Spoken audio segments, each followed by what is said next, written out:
Hi hello எல்லாருக்கும் வணக்கம். இன்றைக்கி என்னடா கணேஷோட ஃபோட்டோட வந்திருக்கேன்னு பார்க்குறீங்களா? இன்றைக்கி லார்ட் கணேஷ் வந்து நம்மளுக்கு என்ன மாதிரி மெசேஜ் கொடுக்குறாங்க அப்படின்றது பார்க்கலாம்.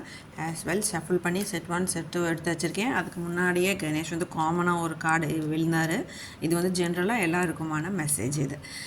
அதே மாதிரி செட் 1 வேணுமா செட் 2 வேணுமான்னு சூஸ் பண்ணிக்கோங்க. ஃபஸ்ட் அதுக்குள்ளே ஜென்ரலாக கணேஷ் வந்து நம்மளுக்கு என்ன கொடுத்துருக்காரு அப்படின்றது பார்க்கலாம். ஓகே, ரிஃப்ளெக்ஷன் அப்படின்னா நம்ம என்ன பண்ணுறோன்னா, நீ என்கிட்ட வைக்கிற ஒவ்வொரு வேண்டுதலுக்கு நம்ம கடவுள்கிட்ட கும்பிட்றோம் இல்லைங்களா?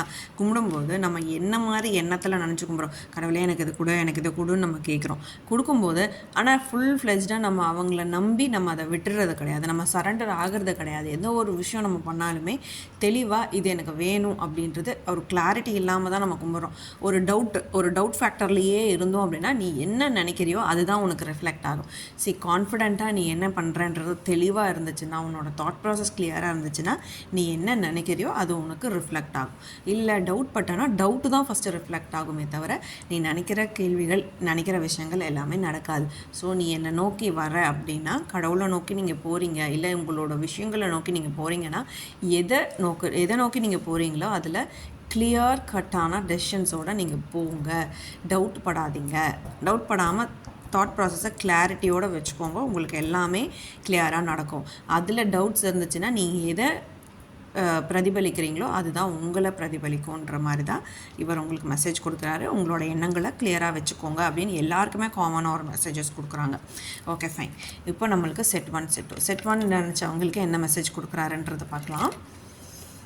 ஸ்பிரிச்சுவல் குவெஸ்ட் யாரெல்லாம் செட் 1 நினச்சிருக்கீங்கன்றதை எனக்கு ரிப்ளை கொடுங்க. அப்போ தான் நீங்கள் என்ன நினைக்கிறீங்க, ட்ரூவா இல்லையா, உங்களுக்கு ரெசனேட் ஆகுதா இல்லையான்றது ஜஸ்ட்டு உங்களுக்குள்ளேயே நீங்கள் பேசிக்கிறீங்க. தனியாக ப்ரைவேட்டாக மெசேஜ் போடுறீங்க. எனக்கு உங்களோட ஃபீட்பேக்ஸ் எனக்கு வேணும். ஸோ அதனால தான் நான் கேட்குறேன், எனக்கு கொடுங்க. இன்னும் நான் எப்படியெல்லாம் என்னோட இதை வந்து உங்களுக்கு நிறையா எக்ஸ்ப்ளோர் பண்ண முடியுன்றது எனக்கும் ஒரு பூஸ்ட்டாக இருக்கும். ஸோ அதே மாதிரி இப்போ செட் 1 யூஸ் பண்ண உங்களுக்கு ஸ்பிரிச்சுவல் குவெஸ்ட் அப்படின்னா, நீங்கள் கண்டிப்பாக ஏதோ ஒரு ஆன்மீக தேடலில் இருக்கீங்க. ஆன்மீக தேடல் அப்படின்னா ஏதோ ஒரு விஷயம் உங்களை ரொம்ப டிஸ்டர்ப் பண்ணிகிட்ருக்கலாம். எனக்கு இதுக்கு ஒரு கிளாரிட்டி வேணும்னு சொல்லிவிட்டு நீங்கள் அப்பா கடவுளே எனக்கு நீயே போதும்டா சொல்லிட்டு ஒரு ஸ்பிரிச்சுவல் தேடலுக்குள்ளே போகலாம். கண்டிப்பாக நீங்கள் எதை நோக்கி ஏதோ ஒரு விஷயத்தை நோக்கி ஒரு உங்களுக்குள்ளேயே நீங்கள் யார் அப்படின்னு இன்ட்ரோஸ்பெக்ட் பண்ணுற நேரங்கள் வந்துருச்சு. அதனால தான் நீங்கள் ஸ்பிரிச்சுவல் குவெஸ்ட்டுக்குள்ளே போகிறீங்க.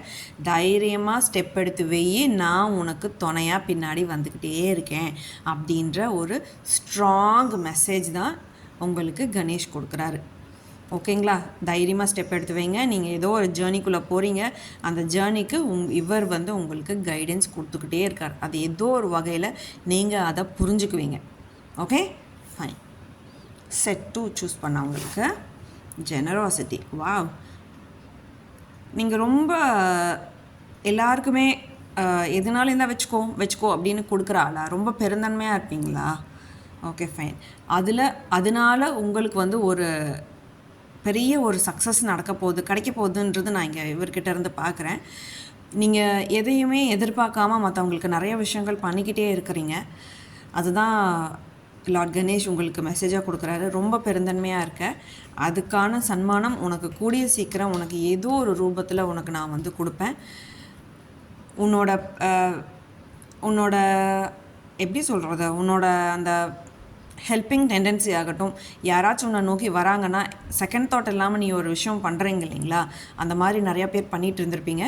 அந்த எப்போவுமே ஒரு எண்ணம், நம்ம இப்போ இவங்களுக்கு ஒரு ஹெல்ப் பண்ணால் அது நம்மளுக்கு ரிஃப்ளெக்ட் ஆகுன்ற எண்ணம் வைக்காமல் நம்ம யாருக்கு ஒரு விஷயம் எதிர்பாராமல் நம்ம ஒரு விஷயம் பண்ணுறோமோ அது மட்டும்தான் நம்மளோட பாசிட்டிவ் கர்மாவில் ஆட் ஆகும். ஏன்னா நம்மளுக்கு எப்போ ஒரு எக்ஸ்பெக்டேஷன் இல்லாமல் நம்ம ஒருத்தங்களுக்கு ஹெல்ப் பண்ணுறோமோ அது வந்து நிறைய சக்ஸஸ் நம்மளுக்கு நிறையா கொடுக்கும். ஏதோ ஒரு இடத்துல நம்மளுக்கு யாரோ ஒருத்தர் ஹெல்ப் பண்ணுற மாதிரி அது நிறையா விஷயங்கள் உங்களுக்கு இன்றைக்கி நிறையா மிராக்கிள்ஸ் நடக்க போகுது அப்படின்றது நான் நினைக்கிறேன். Ready to receive all the miracles from God. Thank you. இது யாருக்கு எப்படி ரெசனேட் ஆச்சுன்றது எனக்கு சொல்லுங்கள். கண்டிப்பாக சொல்லணும். I am waiting for all your feedbacks. Thank you.